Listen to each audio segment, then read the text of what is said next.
Good morning, students. Today we are almost finishing this chapter. Okay, so see difference between line and vein. Yesterday we did it, and now today we are going to start network security. Network security in the sense whatever we are sending and receiving from the internet from the network, it should be secure information.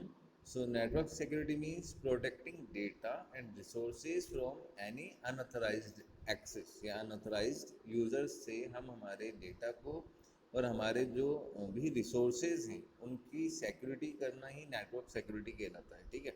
The network security means protecting data and resources from any unauthorized access.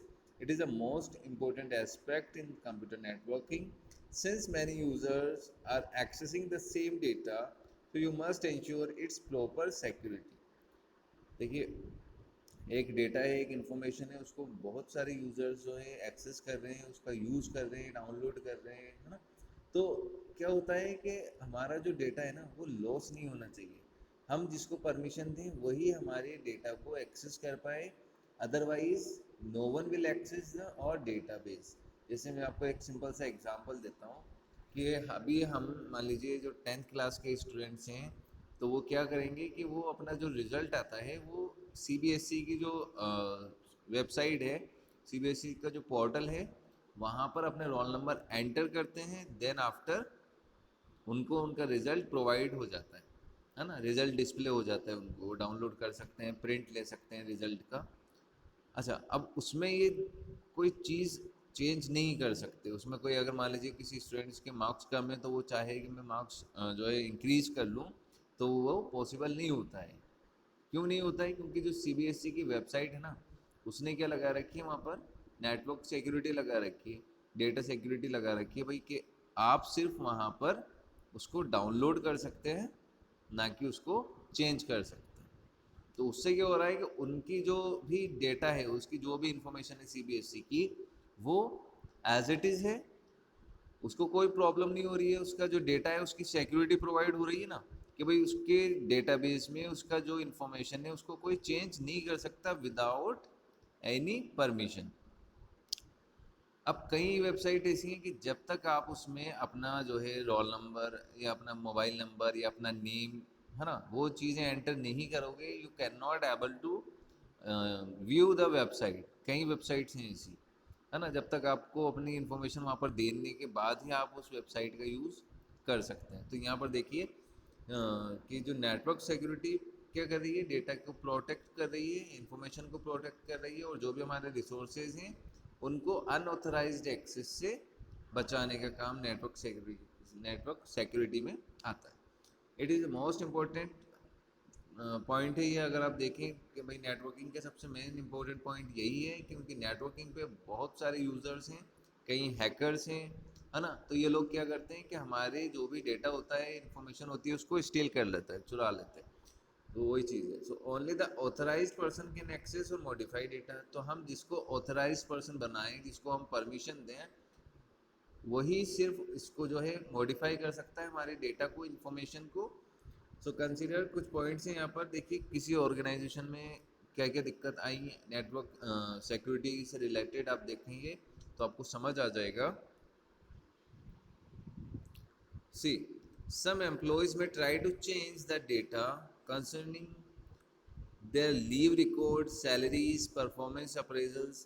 अब ये जो चीज़ें हैं ना, क्या होता है किसी ऑर्गेनाइजेशन में, जब उसके एम्प्लॉय जो होते हैं ना, काम करने वाले वर्कर्स जो होते हैं, तो वो क्या करते हैं कि मान लीजिए वो आपका जो डेटा है, उनकी जो इन्फॉर्मेशन होती है, जैसे अभी आप एक एग्जांपल ले लो, जैसे आप अटेंडेंस रजिस्टर होता है, ठीक है. अब उस अटेंडेंस रजिस्टर में अगर मान लीजिए कोई स्टूडेंट्स 10 दिन एबसेंट है, 10 डेज एबसेंट है, तो वो क्या करेगा, 10 डेज एबसेंट को अगर उसके हाथ में वो रजिस्टर आ जाए, तो वो उसकी एबसेंट को प्रेजेंट में बदलने की सोच लेता है. ठीक है. तो वही चीज़ क्या होता है, जो ऑर्गेनाइजेशंस होती हैं वहाँ पर भी ये चीज़ हो सकती है, पॉसिबल है कि अगर कोई एम्प्लॉय की सैलरी से रिलेटेड कोई इश्यूज़ हैं, लीव रिकॉर्ड्स हैं कि भाई उसकी छुट्टियाँ ज़्यादा हैं, तो वो क्या चाहेगा कि मैं इसको कम कर लूँ। और या फिर कोई परफॉर्मेंस अप्रेजल्स होते हैं कि भाई वो क्या परफॉर्म कर रहा है, क्या जो है कंपनी के लिए कितना काम कर रहा है ना। तो उन सब चीज़ों को भी वो चेंज करना चाहेगा। तो कई ऑर्गेनाइजेशंस में ये इश्यूज हुए थे। देन आफ्टर जो नेटवर्क सिक्योरिटी कॉन्सेप्ट है वो वहाँ पर अप्लाई किया गया कि भाई अब इन चीज़ों से बचना है तो आपको ऐसे सिक्योरिटी फीचर्स ऐड करने पड़ेंगे। तो क्या होता है, एक्सीडेंटल डिलीशन और ऑफ इम्पोर्टेंट डेटा। कोई कंपनीज में कोई एम्प्लॉय आपस में अगर प्रॉब्लम्स हैं उनमें, तो वो क्या करते हैं कि जो इम्पोर्टेंट डेटा है उसको ही डिलीट कर देते हैं। यानी कोई प्रोजेक्ट पे आप काम कर रहे हैं, कुछ प्रोजेक्ट की डिटेल्स हैं, इम्पोर्टेंट डॉक्यूमेंट्स हैं, तो वो सारी चीज़ें डिलीट हो जाती हैं। तो उसके लिए भी इन्होंने फीचर्स लगा रखे हैं कि अभी जो है आपका जितना भी डेटाबेस है वो सैटेलाइट पे, क्लाउड्स पर जो है वो इंस्टॉल कर दिया जाता है कि उसको अगर डिलीट भी हो जाए तो वापस बैकअप कर सकें, रिकवर कर सकें। उसके अलावा देखिए, फॉर्मर एम्प्लॉयज और सम अदर पीपल में try to harm the company's data. जो मतलब उस कंपनी में काम करके जो एम्प्लॉयज जा चुके हैं ना, वो क्या करते हैं, अगर मान लो उनके कुछ इश्यूज रह गए थे तो वो फिर उस कंपनी से बदला लेने के पर्पज से क्या करेंगे, क्या उसको हार्म करने की सोचेंगे कि उसका जो डेटा है उसको हम डिस्ट्रॉय करें या उसकी जो भी इंफॉर्मेशन है उसको हम लीक करें, है ना। तो ये क्या हो रहा है कि फॉर्मर एम्प्लॉयज और सम अदर पीपल में try to harm the company's data. इसके अलावा पीपल आउटसाइड द कंपनी में try to access its confidential data. तो people outside in the sense जो हैकर्स हैं, जो क्रैकर्स हैं, वो क्या कर सकते हैं, उस कंपनी की डिटेल्स को हैक करके उसको स्टील करना चाहते हैं, है ना। तो आप ऐसा समझें कि मान लीजिए कार मैन्युफैक्चरिंग कंपनी है, उसके पास में कोई अच्छा डिज़ाइन उसने जो है मैन्युफैक्चर करना है, उसके पास में एक प्रोजेक्ट है। अब उस प्रोजेक्ट की इंफॉर्मेशन अगर किसी अदर कंपनीज को मिल जाएगी तो वो सेम जो कार के डिज़ाइंस हैं, कार की जो परफॉर्मेंस स्किल्स होंगी या जो भी उससे रिलेटेड इम्पोर्टेंट नॉलेज होगी, इंफॉर्मेशन होगी, वो क्या करेंगे कि वो सेम डिज़ाइन कर सकते हैं। ठीक है, तो आइडियाज़ चोरी हो जाते हैं, ध्यान रखिएगा। तो इन आइडियाज़ को सेव करने के लिए नेटवर्क सिक्योरिटी फीचर्स हमें ज़रूरी होता है। अब यहाँ पर there are two general levels of network security. इसमें सबसे पहला आता है लॉगिन सिक्योरिटी और दूसरा है rights security. Rights in the sense कि आपके जो भी क्या बोलेंगे इसको, यानी जो भी आप किसी को अलाउ करेंगे, परमिशन देंगे कि भाई आप, राइट्स आपके पास में ये हैं कि आप जो है हमारे डेटाबेस को व्यू कर सकते हो, आप वहाँ से डाउनलोड कर सकते हो, आप उसमें कोई चेंज नहीं कर सकते। तो इस टाइप के जो होते हैं हम उनको राइट्स दे देते हैं कि भाई सिर्फ आप रीड कर सकते हो, आप इसमें एडिट भी कर सकते हो, जिसको हम जैसे राइट्स देना चाहते हैं वो हम दे सकते हैं। तो लॉगिन सिक्योरिटी में you are given a unique login name and password. तो लॉगिन सिक्योरिटी में क्या होता है कि आपको एक यूनिक आईडी दी जाती है और उसका पासवर्ड आप खुद सेट कर सकते हैं। तो उसके थ्रू पता चल जाता है कि भाई कौन से यूज़र इस टाइम हमारे डेटाबेस में लॉगिन है। उसके अलावा जो है राइट सिक्योरिटी में देखिए क्या हो रहा है, based upon your user name you are given rights like read only access. अब रीड ओनली एक्सेस में क्या होता है कि ओनली हम डेटाबेस को व्यू कर सकते हैं, डाउनलोड कर सकते हैं, ध्यान रखिएगा रीड ओनली में, है ना। जैसे अभी आप देखेंगे कि हम गूगल पे कुछ भी सर्च करते हैं तो whatever we are searching we just use it, we can easily copy, we can easily जो है उसको हम डाउनलोड कर सकते हैं, but we can not delete the actual content from the Google server. ठीक है, गूगल के जो सर्वर है वहाँ से हम कुछ भी चीज़ को डिलीट नहीं कर सकते विदाउट गूगल परमिशन। अगर आप गूगल कंपनी में एम्प्लॉय हैं, देन इफ़ आपको परमिशन मिली हुई है तो ही आप उसमें से कुछ चीज़ें डिलीट कर सकते हैं, otherwise you can't delete any kind of data from server Google. ठीक है, बट जब आपको परमिशन मिली हुई है रीड एंड राइट की, then only you are able to change or modify your information, your data. So read only access in the sense, just हम read कर सकते हैं. रीड का मतलब ये मान लीजिए कि हम उसमें कोई चेंज नहीं कर सकते, हम उसको यूज़ कर सकते हैं. बट जब आपको परमिशन मिली हुई है रीड एंड राइट की, then only read in the sense कि हम उसको जो है देख भी सकते हैं, डाउनलोड भी कर सकते हैं, और राइट इन द सेंस कि हम उसमें नई चीज़ें ऐड भी कर सकते हैं, मॉडिफाई भी कर सकते हैं, डिलीट भी कर सकते हैं, कॉपी भी कर सकते हैं. Okay. So read only access, read and write access और नो एक्सेस. तो नो एक्सेस अगर परमिशन आपको है तो you can not access any kind of information from that network. So a combination of rights can also be granted to the same user for different sets of data.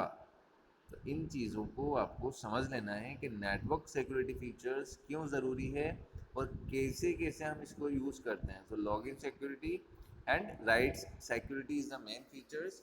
अब यहाँ पर देखिए आप know the facts में wireless, wireless के बारे में हम थोड़ा जान लेते हैं.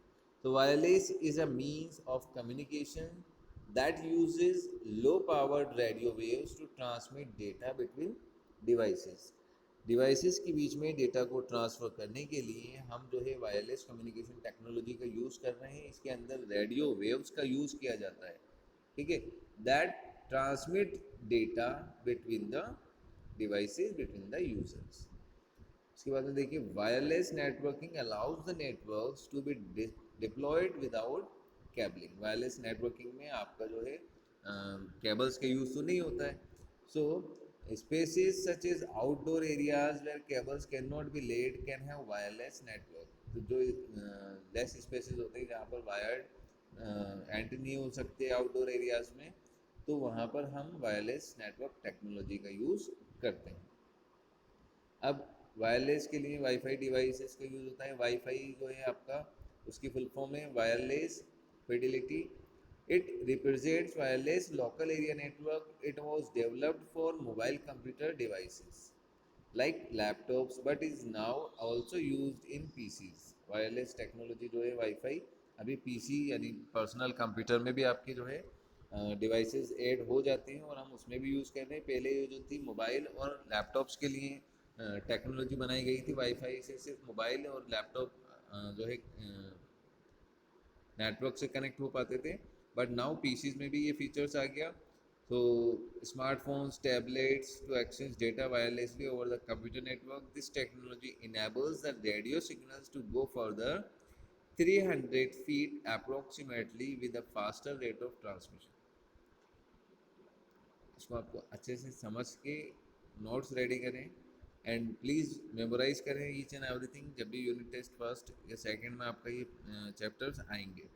सो wireless access points is a device that connects wireless communication devices from to form a wireless network. So WAP stands for wireless. See here, WAP stands for wireless access point. Wi-Fi stands for wireless fidelity. ये चीज़ें आपको याद होनी चाहिए. बहुत simple chapter है.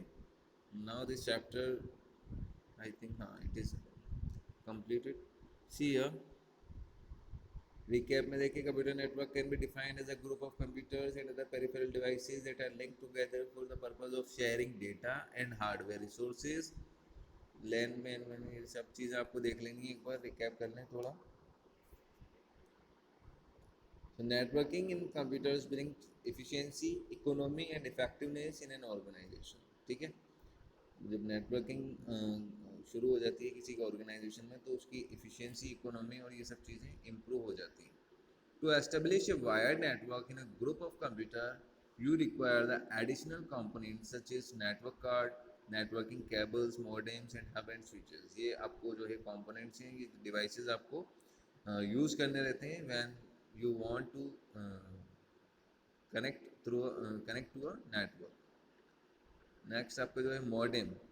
A modem enables you to connect your computer to the available internet connection over the existing telephone lines and it is used to convert the signals. Types of network हमने देखे PAN, LAN, MAN and WAN. उसके अलावा network security means protecting data and resources from any unauthorised access. तो almost हमने ये 6-7 topics ही cover किए इस chapter में, इतना ही था। And this exercise you should complete it by yourself, I told you yesterday. तो आई थिंक सो कि आप लोगों ने की होगी। Okay, and tomorrow I will send this PDF. Okay, thank you so much, and please listen this video, watch this video properly, अच्छे से समझिए, खुद रीड करिए, सेल्फ रीड करेंगे तब चैप्टर इजी लगेगा, अदरवाइज थोड़े दिक्कत आ सकती है। तो इसलिए आपको खुद इसको जो है सुनने के बाद, वीडियोस को वॉच करने के बाद में आप इजीली एक बार बैठें और इसको रीड करें। That is the way you can easily understand each and every chapter. Thank you so much. Have a nice day.